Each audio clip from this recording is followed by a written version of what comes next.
جی ست سری اکال، السلام علیکم۔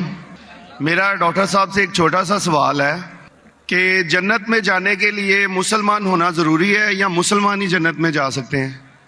بھائی صاحب کا سوال ہے کہ جنت میں جانے کے لیے مسلمان ہونا ضروری ہے؟ صرف مسلمان جنت میں جائیں گے؟ صرف اپنے آپ کو مسلمان بولنا جنت میں جانے کے لیے کافی نہیں ہے۔ جس طریقے سے میں نے میرے تقریر میں کہا جنت میں جانے کے لیے 4 چیز کی ضرورت ہے۔ سورہ العصر سورہ نمبر 103 آیت نمبر 1 2 3 اللہ تعالیٰ فرماتے والعصر ان الانسان لفی خسر۔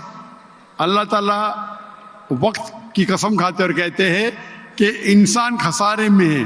صرف وہ لوگ بچ جائیں گے جو لوگ کے پاس یہ 4 چیزیں۔ نمبر 1 ایمان۔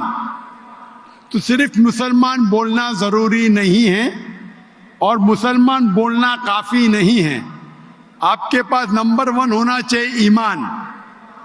اگر آپ کے پاس ایمان ہے کہ اللہ ایک ہے اور اللہ کے آخری نبی محمد صلی اللہ علیہ وسلم ہیں اور باقی چیز پہ ایمان ہے، یہ ایک پوائنٹ پورا ہوتا ہے۔ نمبر 2 اچھے اعمال، عمل صالحات۔ نمبر 3 وتواصوا بالحق، لوگوں کو حق کی طرف بلانا۔ اور نمبر 4 وتواصوا بالصبر، لوگوں کو صبر کی طرف بلانا۔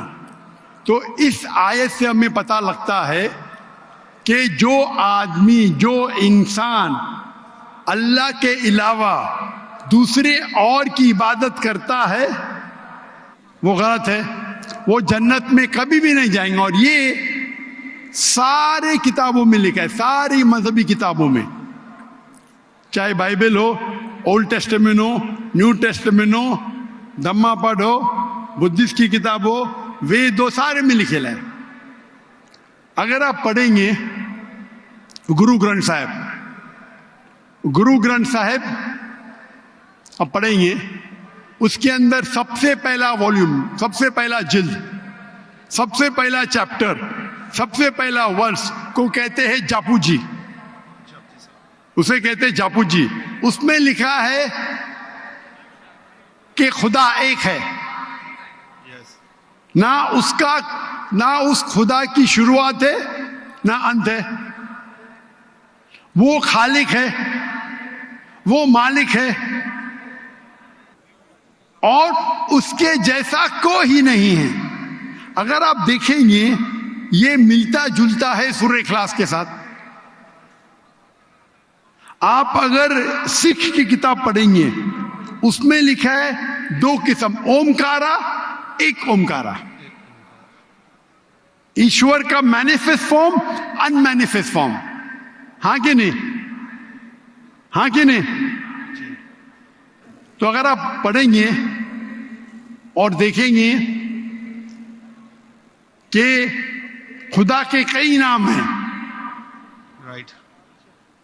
کہا جاتا ہے ستہ نامہ، ہولی نیم، پروردگار۔ جی پروردگار بھی ایک نام ہے آپ کی کتاب میں، ہاں کہ نہیں؟ پروردگار، جی ستہ نامہ، خالق، ملتا جلتا ہے، واہے گرو۔ لیکن اگر آپ عمل کریں گے، اگر آپ شرک نہیں کریں گے، اللہ کے علاوہ کسی اور کی عبادت نہیں کریں گے،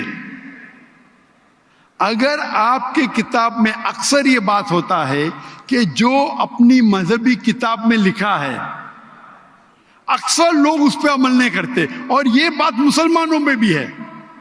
مسلمانوں کی کتاب میں لکھا ہے شرک مت کرو، پھر بھی ہم دیکھیں گے کچھ مسلمان شرک کرتے۔ تو اگر قرآن میں لکھا ہے شرک مت کرو اور آپ شرک کریں گے اور کہیں گے میں مسلمان ہوں تو جنت میں نہیں جائیں گے۔ آپ سمجھ رہے بھائی صاحب؟ تو اسی طریقے سے آپ اگر شرک نہیں کہیں گے، اللہ کے علاوہ کسی اور کی عبادت نہیں کریں گے اور آخری پیغمبر رسول اللہ صلی اللہ علیہ وسلم، محمد صلی اللہ علیہ وسلم میں مانیں گے، اچھے اعمال کریں گے اور لوگ کو حق کی طرف بلائیں گے اور لوگ کو صبر کی طرف بلائیں گے تو آپ بھی جنت جائیں گے۔ Right. Hope that answers the question بھائی صاحب۔